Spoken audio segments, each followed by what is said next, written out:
Ewe Roho Mtakatifu wa Bwana, tafadhali tunakuomba umiliki ibada hii, imiliki na ukaiongoze Bwana, tufundishe, tuhekimishe, tusaidie katika jina la Yesu, amen. Amen. Mungu awabariki sana Kristo. Kabla mjaenda kuketi, ninaomba tuimbe pamoja wimbo namba 41. Kabla mjaweza kuketi, ninaomba tumwabudu Bwana na tuimbe penzi namba 41. Yesu aliniita njoo. Tenzi namba 41.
Unatupeleka mbele za Bwana. Ametenda maajabu nami siwezi kueleza, siwezi kueleza, siwezi kueleza. Ametenda maajabu nami siwezi kueleza.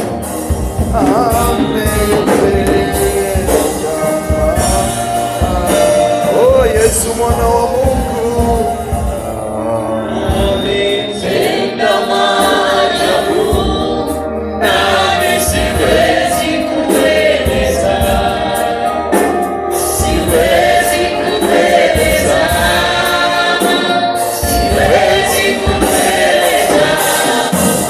Ametenda maajabu nami siwezi kueleza.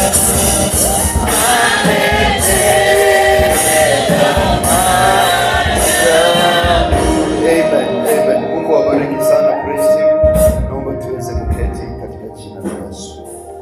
Napenda nichukue fursa hii kwa heshima kubwa mbele za Mungu kukaribisha katika ibada ya jioni leo. Tumekuja leo, tuko watu wa aina mbili. Hapa tulipo kanisani tumekaa, tuko watu wa aina mbili. Aina ya kwanza ni watu ambao tulipoimba wimbo wa Yesu aliniita njoo, wanajiuliza. Beti ya kwanza nasema Yesu aliniita njoo, raha iko kwangu. Wanajiuliza maswali, hiyo raha kwa Yesu iko wapi? Mbona tuliambiwa kuna raha? Mbona bado maisha ni tabu? Hizi habari ni za kweli kweli? Kwa kuna watu wa kwanza aina hiyo.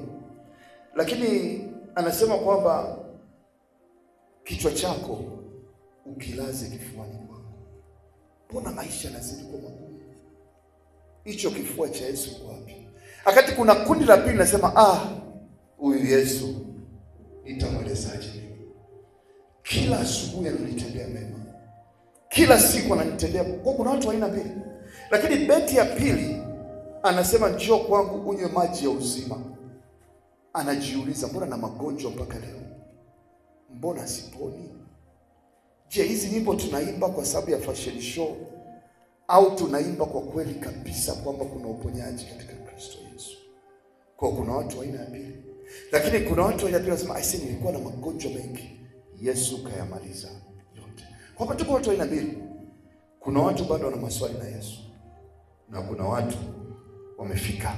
Na mwisho anasema Yesu aliniita njoo, duniani kuna giza, ukinitazama nuru nitakung'arizia.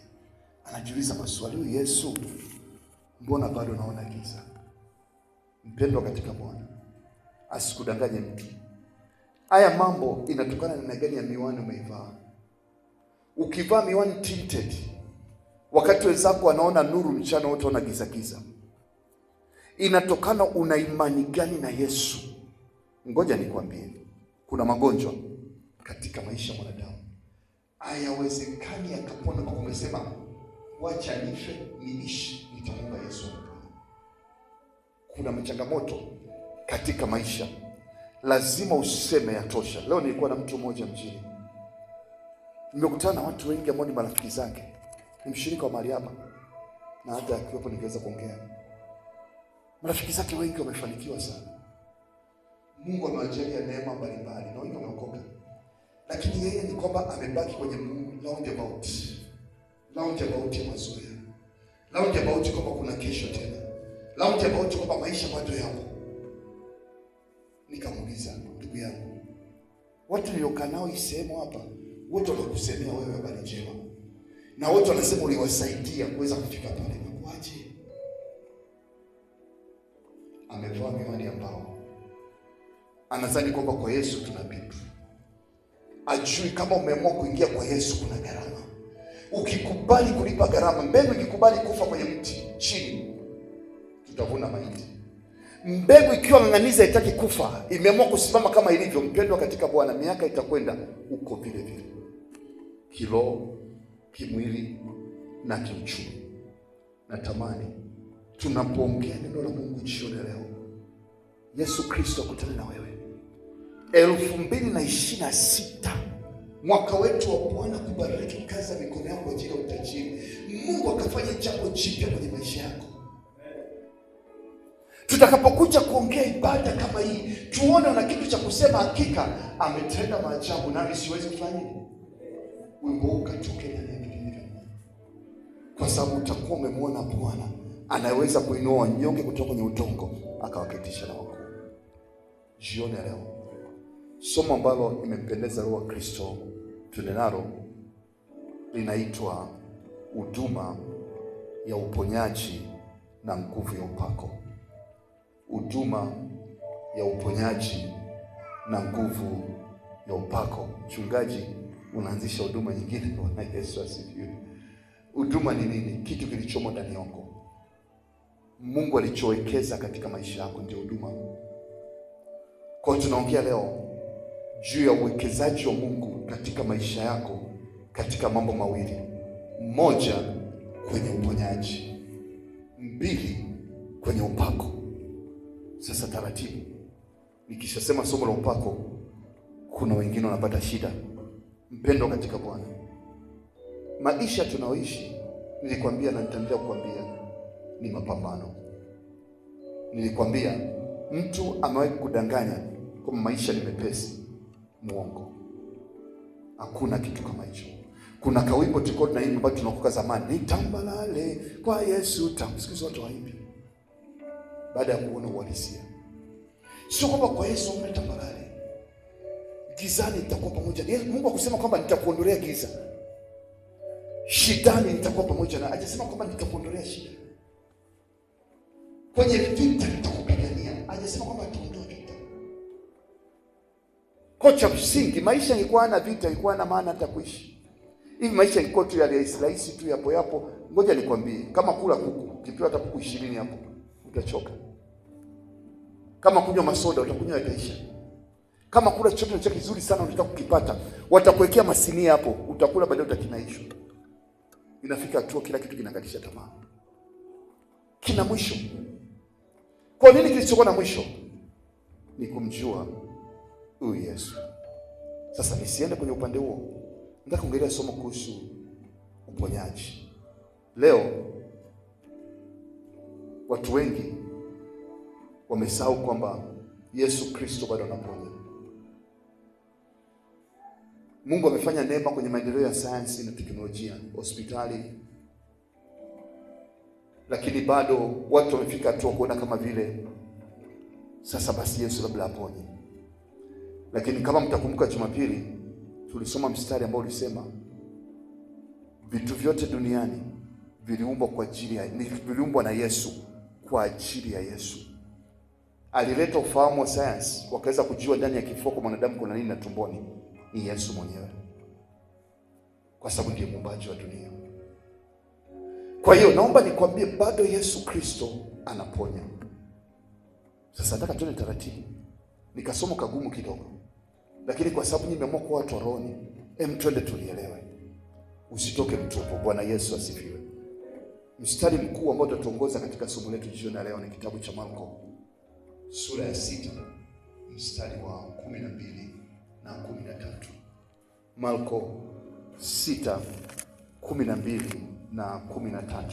Nitapenda tusome pamoja kwa ajili ya kutengeneza msingi wa mafundisho na maombi jioni ya leo ambapo Mungu ametupa neema. Marko ile sura ya 6 mstari wa 12 na 13. Anasema wakatoka wakahubiri kwamba watu watubu. Mstari wa 13. Wakatoa mapepo wengi, wakapaka mafuta watu wengi waliokuwa wagonjwa,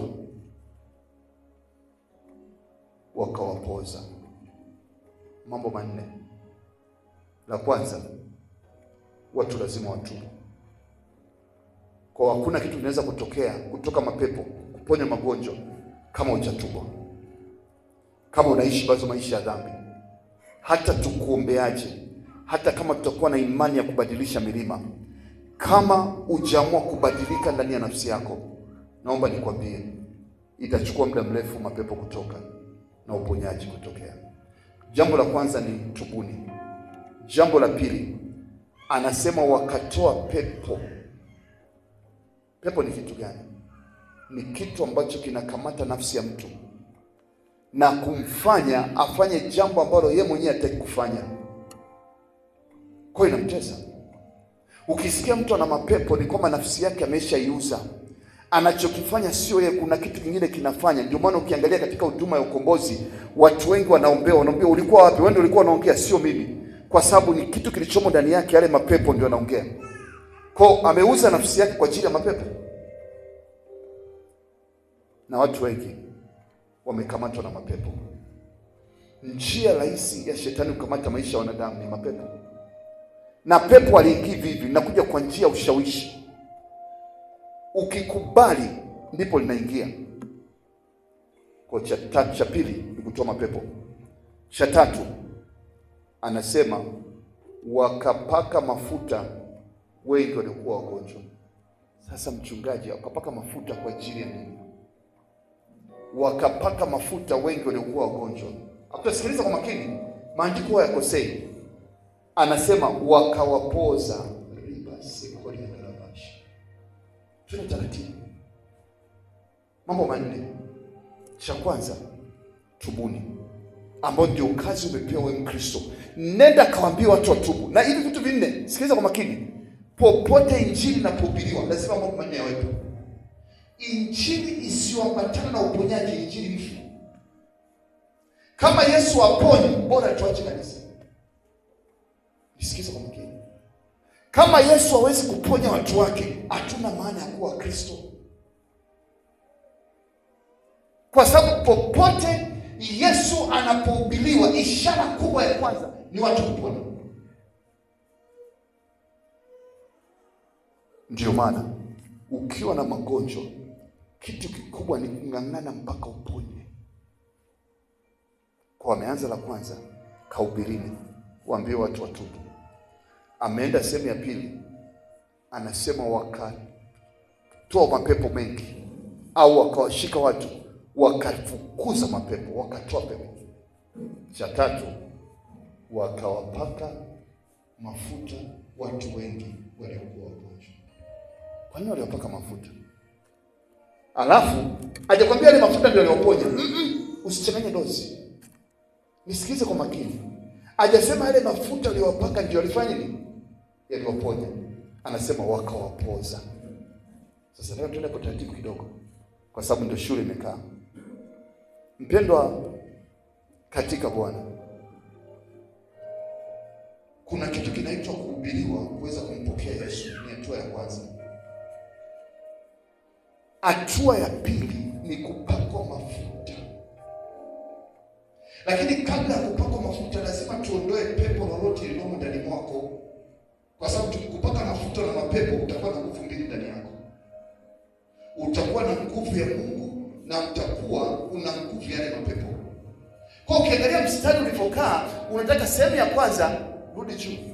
Mstari wa sura ya 12, mstari wa 12, sita anasema wakawahubiri watu watubu. Hatua ya kwanza ni kutubu. Hiyo ni cha msingi sana. Hatua ya pili anasema lazima watoe mapepo. Endelea. Alafu kisha mtoa mtu pepo, anasema wakawapaka mafuta wengi. Kwa nini wanapaka mafuta? Nisikize kwa makini. Katika miaka hii kuna wachungaji wanaitwa wachungaji hawajapaka mafuta. Mchungaji asipaka mafuta na mapepo. Kwa sababu kinachokufanya uwe mchungaji ni kupaka mafuta. Vinginevyo huwezi kujiita wala ukawa mchungaji mpaka umepaka. Siri ya uchungaji ni kupaka mafuta. Nakwambia kwa nini? Twende taratibu. Na hao watu waliwapaka mafuta watu waliokuwa wagonjwa. Maana yake nini? Kwa nini wanapakwa mafuta? Nataka nikupeleke kwenye somo hili taratibu. Sasa kabla sijaeleza kwa nini watu wanapakwa mafuta, natamani tuangalie kidogo. Hivi ni mpango wa Mungu kuponya? Alafu niende kwenye mafuta ili unielewe. Hivi kweli Mungu makusudi yake ni kuponya? Je, Mungu anatamani kuona? Kuna watu wanasema hivi, unajua nilipata kansa au ugonjwa wa tumbo kwa sababu Mungu aliona nina kiburi. Ningekuwa sina na ule ugonjwa, ningekuwa sina ule ugonjwa, ningeweza kutenda madhambi makubwa sana. Huo ni utapeli. Huyo mtu amekula chipsi zake, ameamua kuongea upuzi wake. Kwa sababu Mungu amjaribu mtu kwa magonjwa. Tangu mwanzo ukiangalia kwenye Biblia, alipomuumba Adamu na Eva, haikuwa makusudi ya Mungu mwanadamu yoyote aweze kuwa mgonjwa. Mungu alimuumba mwanadamu mkamilifu. Bwana Yesu alipokuja duniani, alipoona watu wenye magonjwa, Biblia inasema kwamba alisikia huruma. Kuna kitu kinaitwa huduma ya huruma. Kitabu cha Marko 1:41 kimeelezea sana kuhusu huruma ya Bwana Yesu alipokuwa anatembea hapa duniani. Mpendwa katika Bwana, jina mojawapo la Mungu tunayemtumikia, Marko 1:41, jina la Mungu tunayemtumikia ana jina moja kubwa sana. Jina gani ambalo linaitwa Mungu ni mponyaji? Jina lake linaitwaje? Jehova Rafa. Jehova Rafa. Ndio maana wale wanapita hospitali ya kanisa la TG kule tunaitwa Jehova Rafa au Rafa Hospital. Manake mahali ambapo Mungu amejiita kama Mungu anayeweza kuponya magonjwa yote. Kwa Mungu amejitambulisha kama Jehova Rafa, na alijitambulisha kitabu cha Kutoka wakati walisema kutoka nchi ya Misri, sura ya 15 mstari wa 26. Wewe ni Bwana uniponyaye, wewe ni Bwana mponyaji, ulituma neno lako nipone. Wewe ni Bwana mponyaji. Yuko Mungu, jina lake linaitwa Jehova Rafa. Tunapoingia kwenye maombi ya uponyaji, Jehova Rafa, tenda mambo yako, saidia mama huyu, shusha uponyaji katika mwili na roho. Kwa Mungu anajitambulisha kama Mungu mponyaji, lakini anakupa masharti. Anasema, naomba tuende kitabu cha Kutoka 15:26. Mungu alithibitisha kwamba hakuna mwingine anaweza kuponya isipokuwa yeye. Na Mungu akikuponya na kuwa permanent, sio kukisia. Anasema, akawaambia, kwa nini anasema kwamba utaisikia kwa bidii sauti ya Bwana Mungu wako na kuyafanya kutekeleza mbele yake na kutega masikio usikie maagizo yake na kuzishika amri zake. Mimi, sikiliza kwa makini, mimi Mungu sitatia magonjwa ya Wamisri kwako. Anasema mimi sitatia maradhi yoyote niliyowatia Wamisri, kwa kuwa mimi ndiye Bwana nikuponya. Magonjwa Misri kwa lugha ya dunia sasa hivi maana yake watu ambao hawajaokoka. Magonjwa watu ambao hawajaokoka sio sehemu yako. Anasema hata ajie magonjwa ya dunia hii yakupate, kwa sababu yeye ni Bwana akuponyaye. Yeye ni Bwana mponyaji. Jehova Rafa ndio jina ambalo lilitambulisha kwamba yeye ni Bwana. Jambo la pili, nataka nikuthibitishie kwamba magonjwa sio mpango wa Mungu. Nataka nikuthibitishie kwamba Mungu akuleta magonjwa. Kitabu cha Isaya 53:5, najua umeujua mstari sana. Kwa kupigwa kwake sisi tumepona. Alichubuliwa kwa makosa yetu, na kwa sababu ya uovu wetu aliadhibiwa. Anasema kwa sababu ya yale makovu katika mwili wake ambao tunashiriki meza ya Bwana, anasema nyinyi mmeponywa. Sasa nisikilize, ukiwa na lensi ambayo ina tinted, unaposikia maneno haya unayapinga. Bwana, mimi nafikiri mchungaji ameamua kusema. Lakini ukiwa na macho ambayo ni ya uhalisia, utayabeba maneno na kusema hakika nitaenda kumwomba Mungu, magonjwa haya sio sehemu yangu. Natokana na moyo wako unakotaka kuweka. Amua kuwa mtu ambaye unalisikia. Anasema ikiwa mtasikia kwa bidii neno yangu. Neno la Mungu sio lingine zaidi ya maandiko matakatifu. Ndipo nitakapoondoa magonjwa yoyote ambayo yalikuwa katika wa Misri. Lakini kitabu cha Petro wa kwanza sura ya 2 mstari wa 24 imeeleza vizuri zaidi kuhusu hilo, kwamba yeye mwenyewe alibeba dhambi zetu pale msalabani, ili kwamba tuweze kufa katika dhambi na kuishi katika utakatifu. Na anamalizia kusema kwa maumivu au kwa mateso yake au kwa kupigwa kwake sisi tumepona. Sikiza kwa makini. Tuliongea kuhusu Jehova Mungu Baba kama mponyaji. Hapa napokuleta kwa Petro 2:1-2:24 ninakudhibitishia kwamba jina unalotaja kila siku la Yesu Kristo, Yesu ameleta uponyaji. Lakini ukiangalia kwa makini, Bwana Yesu hakuishia tu kuleta uponyaji. Kitabu cha Mathayo 10 mstari wa 8 tunaona Bwana Yesu sasa akisema watu wanafunzi wake, wewe na mimi, anatuachilia mamlaka ya kuweza kwenda kuponya. Anasema Mathayo 10 mstari wa 8, na hajasema kwa kuomba, hajasema kwamba mtaomba. Anasema moja kwa moja, wewe sikiliza, nenda kapose ugonjwa. fufueni wafu, takaseni wenye ukoma, toeni pepo, mmepata bure, mmetoa bure, mtoe bure. Haya maisha ni Mungu ambaye ndiye mponyaji.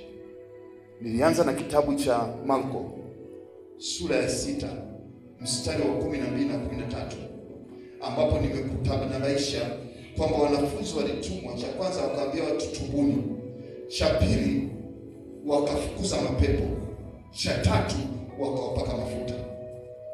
Kwa nilikuwa bado naelezea kwa upana juu ya sehemu ya kwanza ya Bwana ambaye anaweza kufukuza mapepo na kuponya magonjwa. Napenda nikudhibitishie, magonjwa sio mpango wa Mungu, ni mpango wa Shetani. Na kwa namna hiyo una uwezo wa kukemea magonjwa na akaachia. Una uwezo wa kuomba Mungu na akakuponya magonjwa. Sasa tatizo la watu wengi wanadhani kwamba kutumia dawa ni dhambi. Sio dhambi. Kadri ya udhaifu au uzito au uwezo wa imani yako. Kuna wengine naweza kuhimili mwisho mpaka mwisho bila kutumia dawa. Wengine wanatumia dawa, sio tatizo, maadamu utaiombea. Yote ni sehemu ya uponyaji wa Mungu. Kwa sababu kuna mtu mmoja akaulizwa, sasa maji kwa nini unakunywa? Maji ni dawa. Kwa nini unakula chakula kila siku? Chakula ni dawa. Ndio maana kuna vyakula ukila, ukipenda nyama zile nyingine zile za wale wadudu wanaolia ngongo, wanakwambia wanakiingia kichwani, wadudu wako na haribu bongo. Nguruwe. Ndio maana ukila chakula kingi unanepa kupita kiasi, wanakwambia sio afya. Kwa ni dawa, ila unatumiaje na maana kubwa.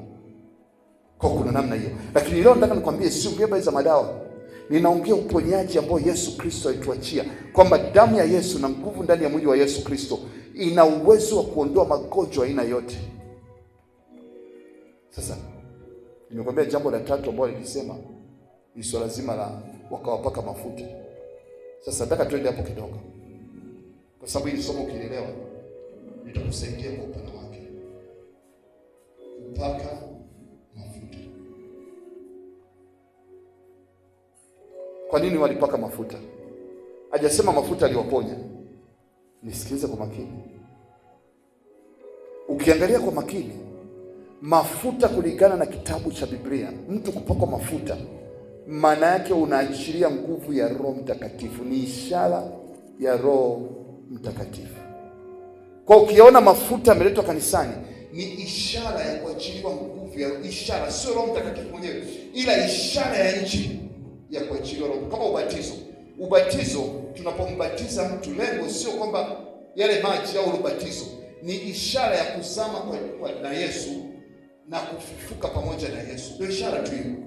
Kwa mafuta ni ishara ya nguvu ya Roho Mtakatifu, ambaye kazi ya Roho Mtakatifu ndiye mponyaji mwenyewe. Kwa nikwambia, nyumbani uwe na mafuta. Sio maana yake mafuta ndio maponyaji. Mafuta ni ishara ya nguvu ya Mungu. Ndio maana adui katika ulimwengu wa roho wakiona vitu vile vilivyotiwa wakfu katika madhabahu wanaviogopa, kwa sababu jicho la roho linaona kubwa zaidi. Lakini pia ukiangalia kitabu cha Kutoka sura 24:41, lakini pia Wafalme wa kwanza 19:16, tutasoma huko kwa sababu sio somo kubwa na ndani zaidi, nataka tu uweze kupata kumbukumbu. Tunaona wafalme mbalimbali walipowekwa wakfu, wachungaji mpaka leo. Nenda kwenye huduma yoyote, mafuta yanatumika kuweka wakfu watumishi. Wahudumu wa kanisa ambao wanaitwa kwa ajili ya kazi ya Mungu wanawekwa mafuta. Kwa nini? Ishara ya Roho Mtakatifu. Lakini cha pili, mafuta ni kutengwa, ni ishara ya kutengwa kwa ajili ya Mungu. Kwa mtu ambaye anaweza kuwa mtumishi hana mafuta, anaweza kupigwa siku moja ikamshinda, kwa sababu yale mafuta yana ishara kubwa ya kwamba Mungu amekutenga kwa ajili ya huduma ambayo ameweza kuita.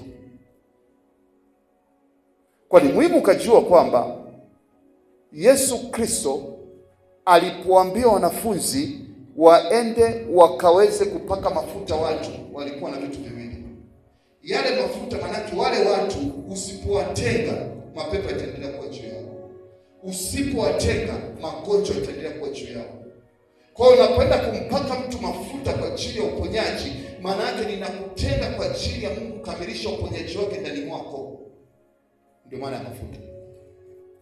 Ndio maana wakawapaka mafuta ili kuwatenga kwa ajili ya kazi ya Mungu au kwa ajili ya uponyaji wa Mungu kukamilika. Sasa sikilize, ile alama mafuta isipokuwepo, sio kwamba uponyaji hautakamilika, lakini kuna vita ambavyo huwezi kutoka pale.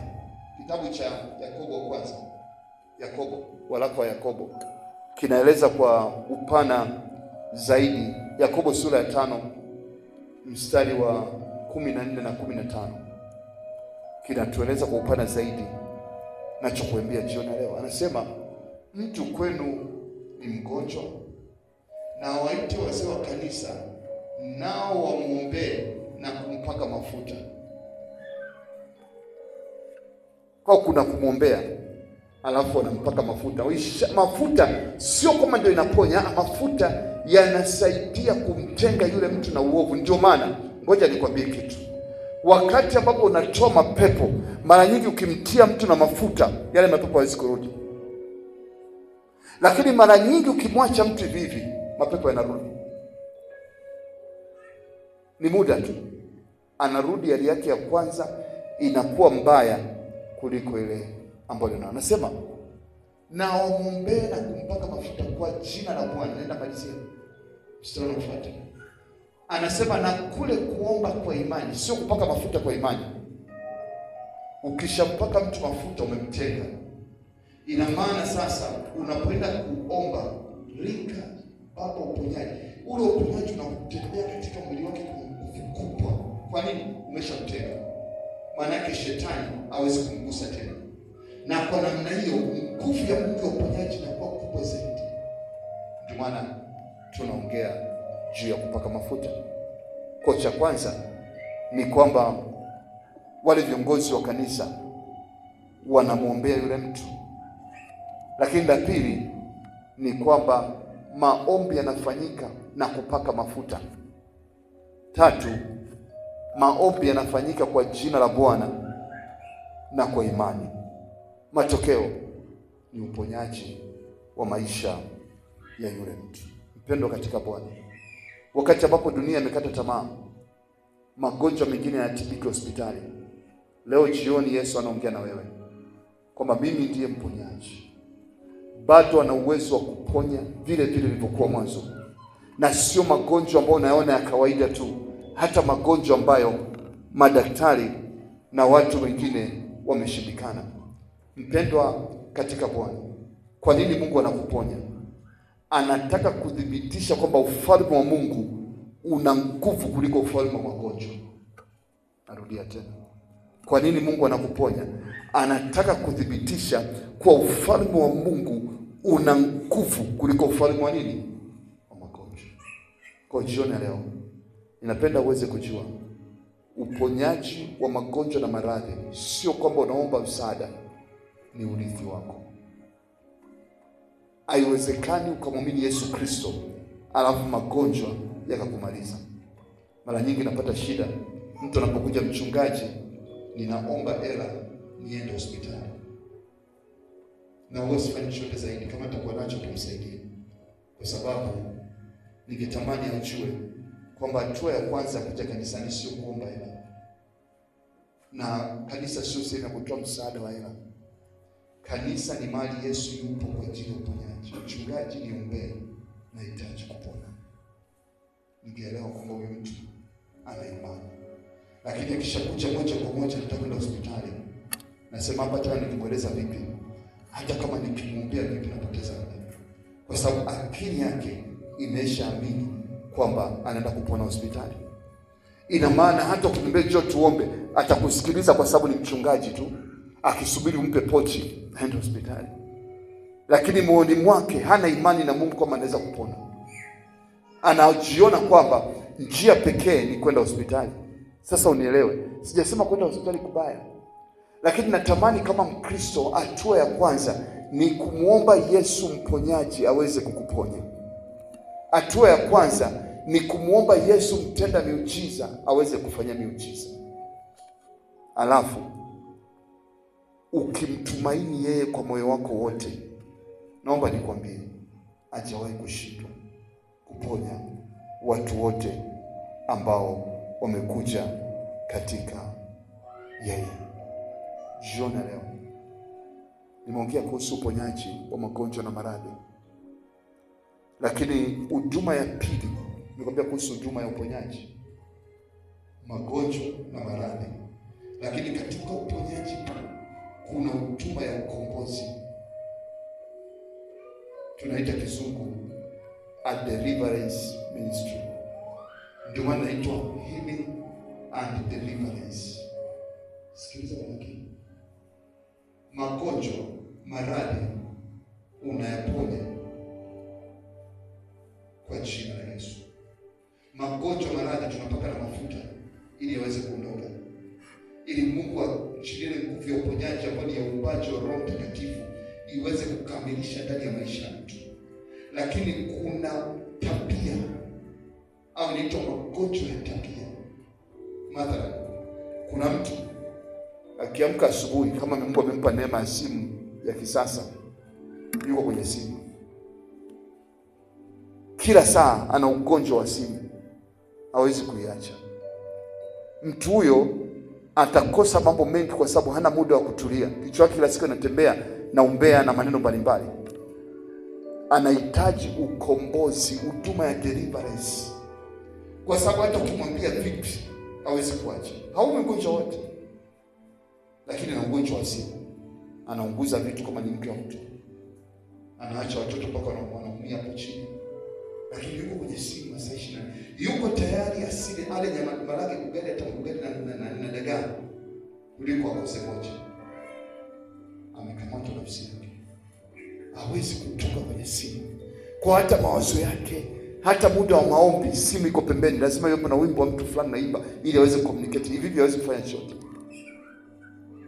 Amekamatwa bila kujielewa. Ndio maana walipotumwa walisema cha kwanza wakatoa mapepo, kwa sababu kinachokufanya ufanye vile ni pepo la aina ile. Lakini bora kuna watu wanatumia simu kuangalia picha za filamu za ajabu. Kwa unakuta amekaa usiku halali. Kuna mmoja alikuwa anasoma chuo, kila siku anasinzia darasani, usiku alikuwa anaangalia picha za mabinti. Wakamuita, bwana ache tabia. Wakamfuma anafanya vitu vya ajabu, akuacha. Kwa sababu sio anaumwa, haume ugonjwa wote. Ukienda kumpima hana ugonjwa wote, hana chochote, lakini ana pepo la kuweza kuangalia picha za ajabu. Anahitaji ukombozi. Kwa mapepo inayo lazima atoe. Lakini kuna mtu ni mshirika mzuri wa kanisa, hana ugonjwa wote, ana hasira kupita shetani. Sasa sio anakuwa na hasira kupita shetani kwaje? Lakini yeye mwenyewe mpaka anajichukia. Nikikaa nasikia tu kitu kinaumuka ndani. Nachukia mpaka watoto wangu.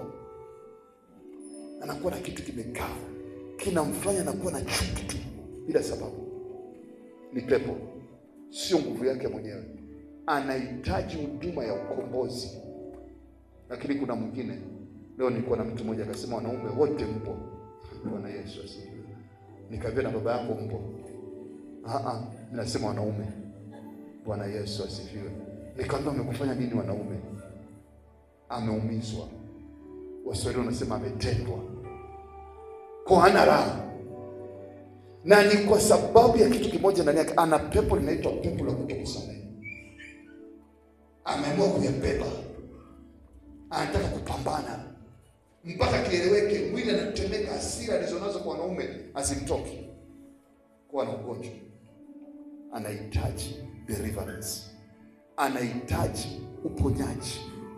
Nimekwambia yule kijana ambaye nimekwambia kwamba nimeona wenzake wengi walikuwa wamefanikiwa, Mungu amewapa neema nyingi, lakini yeye yuko pale miaka iko vile achielewe. Kuna vitu vimekamata. Unaweza kuwa umetoka kwenye familia, anataka itoke.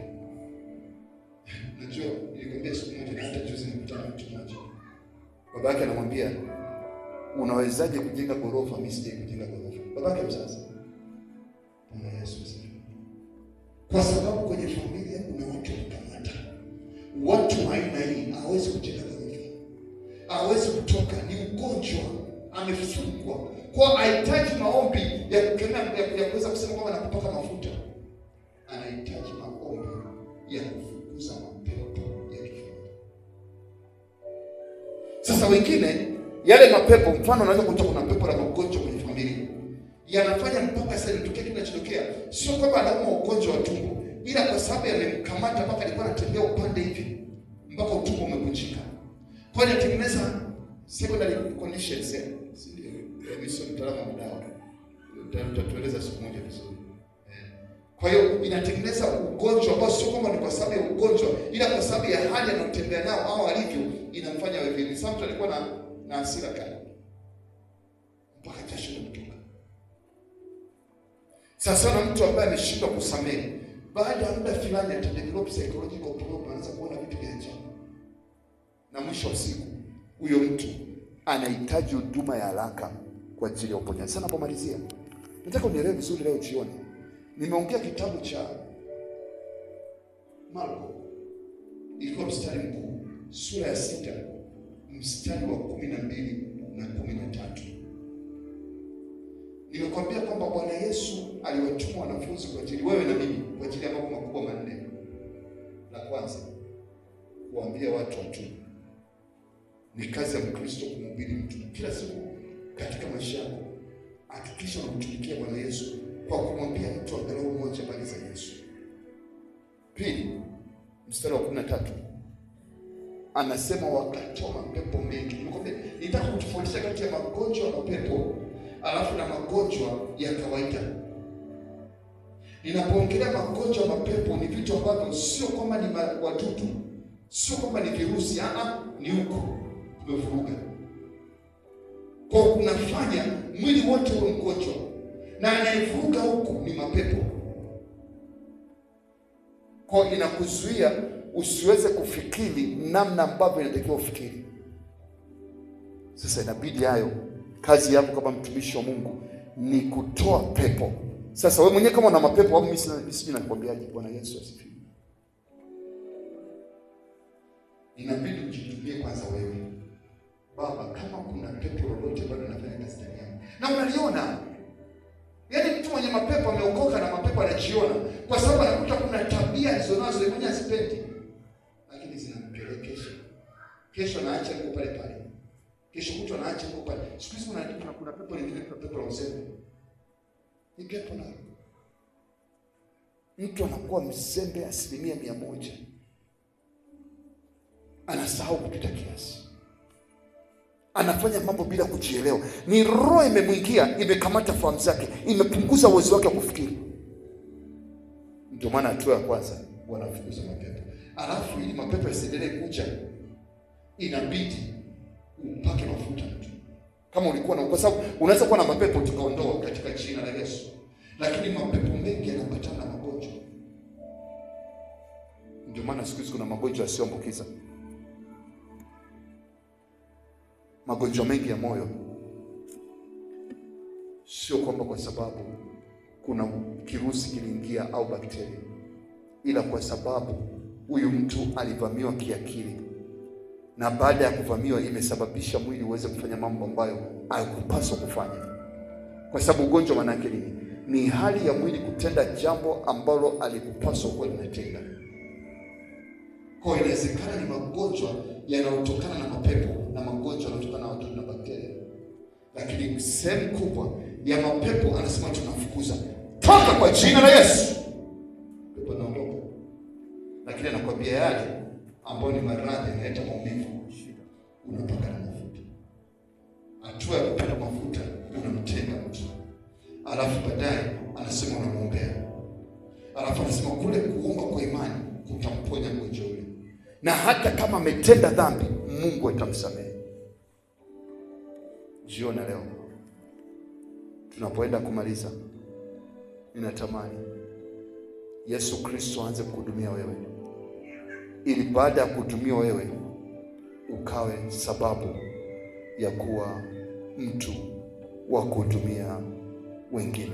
Kitabu cha Luka sura ya 18, Bwana Yesu anamalizia kusema, Luka sura ya 4 mstari wa 18, anasema Roho Bwana yu juu yangu, kwa maana Bwana amenituma kuhubiri habari njema kwa maskini. Amenituma kuwatangazia uhuru waliofungwa vifungo, kuwafungua ambao hawezi kuona, na kuachia huru walionyanyaswa na shetani. Habari hii ni njema kwako, na ninatamani usiondoke katika ibada hii bila kumwomba Mungu akufungue kuanzia leo kutoka kwenye magonjwa yote. Lakini la pili, aweze kukuondolea aina yoyote ya mkandamizo wa mapepo na majini, whether unayajua au yajui. Lakini mwisho, Yesu Kristo ameita kanisa kama nyumba ya uponyaji. Haiwezekani watu wakaendelea kupata shida na mateso, na mahali hapa pana nyumba ya Mungu, na wewe ni mjumbe wa nyumba ya Mungu, usiendelee kuleta uponyaji. Kwa tunapoenda kushiriki meza ya Bwana pamoja, nitaomba, tutaenda kwenye maombi maalum, ili leo unaposhiriki meza ya Bwana kwa imani ukajiungamanishe tena na mwamba imani, ili nguvu yoyote ya mapepo majini iondoke, magonjwa na maradhi yote ya chini wako, na Mungu akakuweke huru. Baada ya kuwa huru, anasema shika neno lake, usiache ibada. Kwa maana anasema huyu mtu aliyekuwa amekamatwa na mapepo, huyu mtu aliyekamatwa na magonjwa, alafu ghafla akarudi kwenye dhambi tena, akaacha kuja kanisani, akaacha kusoma neno, akaacha kuomba, hali yake ya kwanza akirudi ile madude ni mbaya kuliko hata shetani. Lazima uondoke nayo. Kwa natamani leo jioni Yesu Kristo yuko hapa kukomboa na kukuhudumia kabisa. Lakini nakupasa ukubali, baada ya kuhudumiwa uweze kuwa huru. Natamani ukamate sana ngamo lako la chini, kwa maana Mungu amekusudia kuyaponya maisha yako. Tusimame.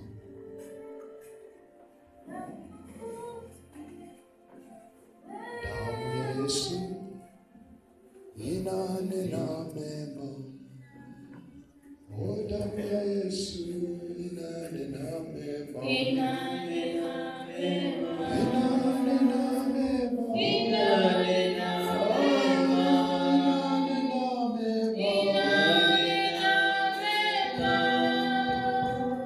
inanena mema, damu inanena,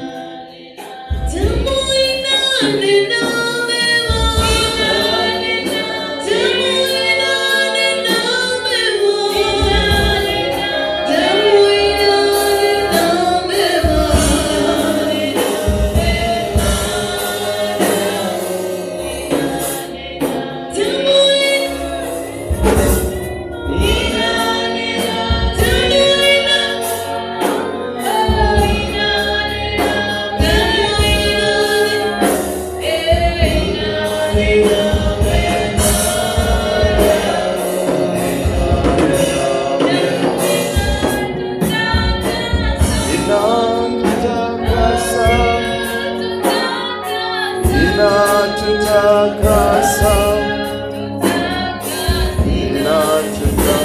Sema Baba, kwa jina la Yesu, jioni ya leo ninakuja mbele zako.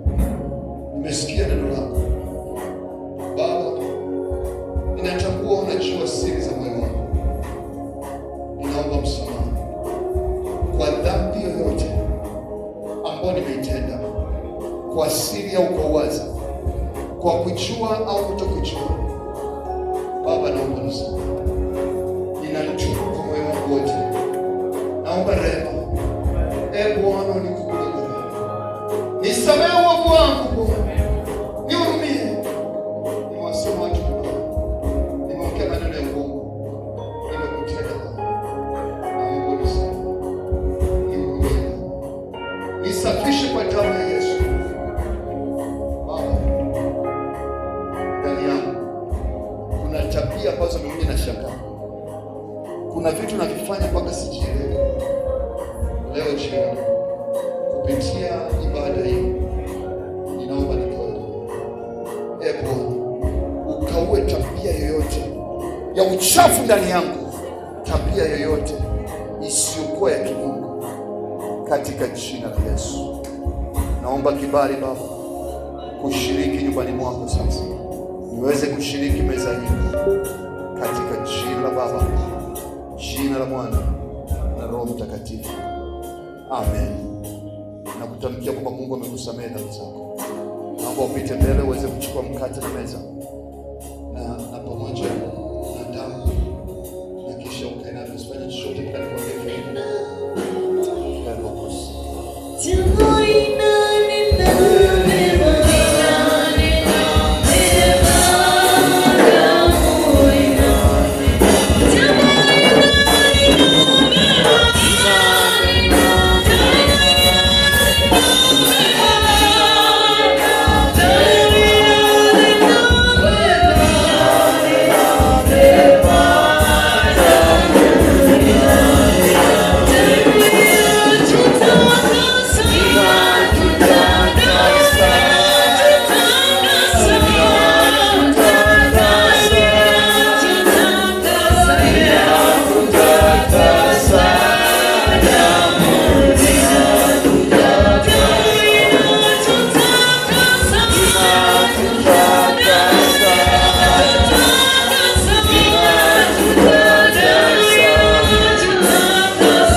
Imba na mimi wimbo.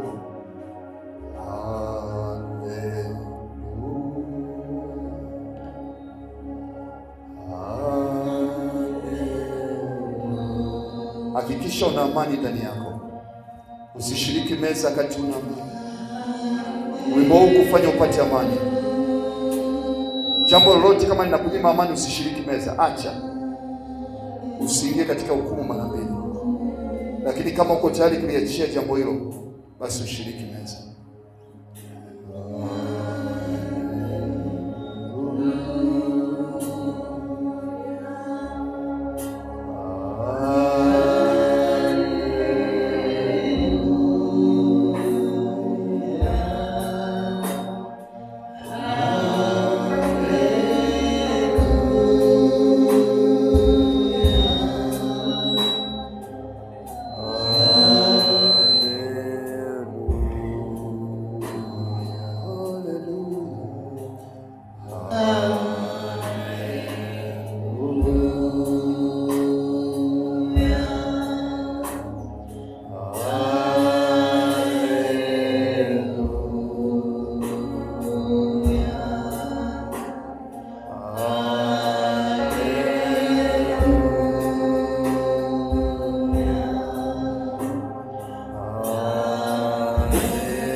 Sema Baba, kwa jina la Yesu, jioni ya leo niko mbele zako, ninaachilia moto wa kufukuza mapepo, moto wa uponyaji kutoka kwenye kichwa changu utosini. Moto!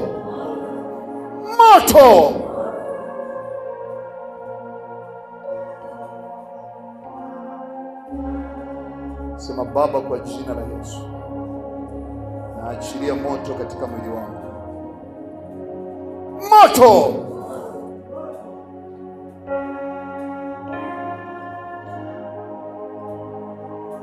Jifunze kutulia. Mungu anafanya operation ndani yako.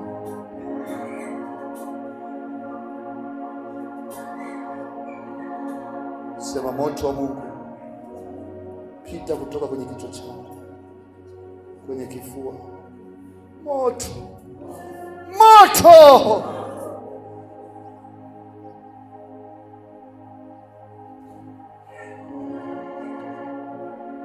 Tembea kwenye tumbo langu. Moto, moto.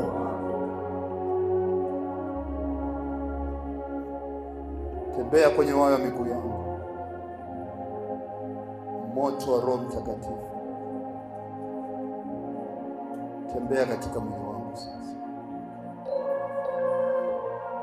Unguza aina yoyote ya mapepo, tabia yoyote mbaya. Unguza Bwana, unguza Bwana, unguza Bwana.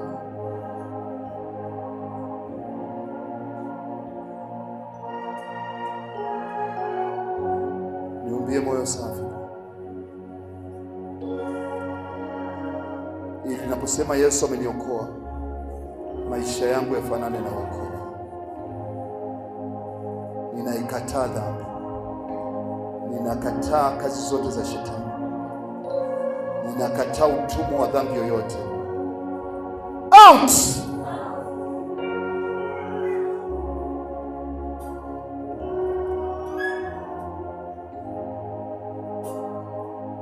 Sema Baba, jioni leo asante kwa meza ulioniandalia. Napoenda kushiriki meza hii, mwili na damu ya Yesu Kristo, ninaomba aina yoyote ya jicho la kichawi ambalo linacheza na afya yangu leo, katika kwa jina la Yesu, achia maisha yangu, toka.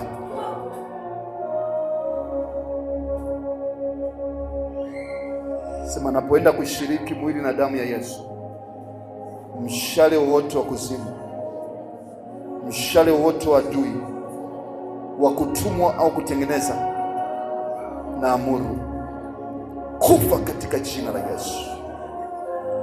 Napoenda kushiriki mwili na damu hii, nguvu zozote za giza ambazo zimegusa sehemu yote ya mwili wangu, iwe kwa njia ya maradhi, magonjwa, akili kukosa akili, out! Baba, ninaomba kama samaki alivyomtapika Yona, leo chochote kilichokula hatima yangu kitapike kwa jina la Yesu. Baba, ninaomba eneo lolote la maisha yangu ambako linaongozwa na mapepo, hasira za mara kwa mara, chuki za mara kwa mara, leo ninaomba nguvu yoyote ya giza ndani yangu, pokea moto, moto, achia maisha yangu. Naomba napoenda kula mkate huu, napokula mwili huu na damu ya Yesu, amani ya Kristo ipitayo akili za wanadamu ikaingia ndani yangu.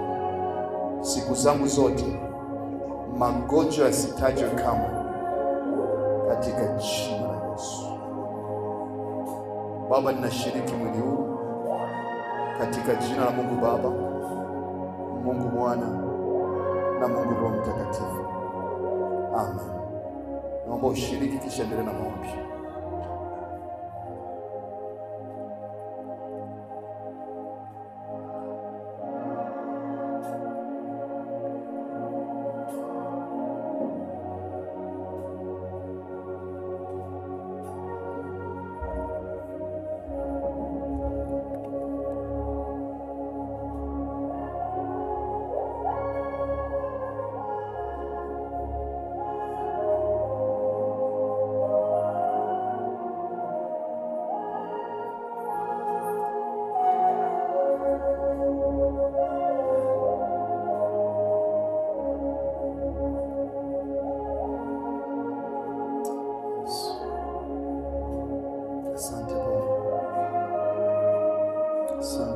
uponyaji. Naomba kutembea na wewe kwa sasa. Neema yako katembea na watoto wako, wakapate kupata ile neema ya kufurahia wokovu. Mateso ya muda mrefu yakome leo. Vita vya muda mrefu vikome leo.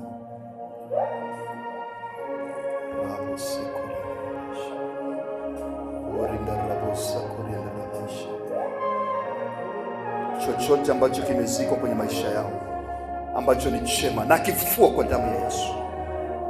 Tabia yote ya kishetani na ikemea leo, shindwe milele. Aina yote ya uchawi, kuchanganyikiwa, kuna kufanya kazi katika akili na fahamu za mtu yote, out! Out! Out! Katika jina la Yesu.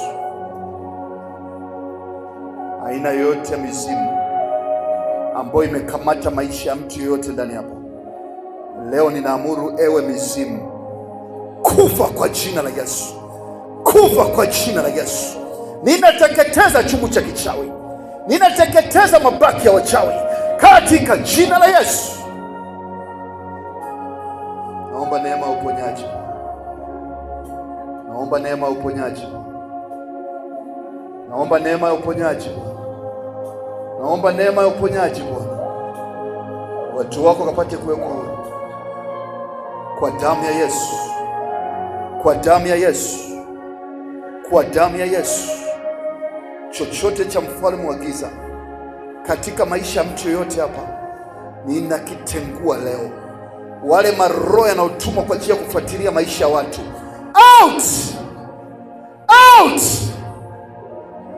Naomba kila mmoja akatimilize hatima, kila mmoja akafikie mwisho mzuri katika jina la Yesu. Katika jina la Yesu. Katika jina la Yesu. Asante Baba. Oh, asante Baba. Amen. Mungu akubariki sana. Ninaomba pamoja tuweze kusema sala ya Bwana. Baba yetu uliye mbinguni, jina lako litukuzwe. Ufalme wako uje. Mapenzi yako yatimizwe hapa duniani kama huko mbinguni. Tupe leo riziki yetu ya kila siku. Samehe makosa yetu kama nasi tunavyosamehe waliotukosea. Usitutie katika majaribu, bali tuepushe na yale maovu, kwani wako ni ufalme,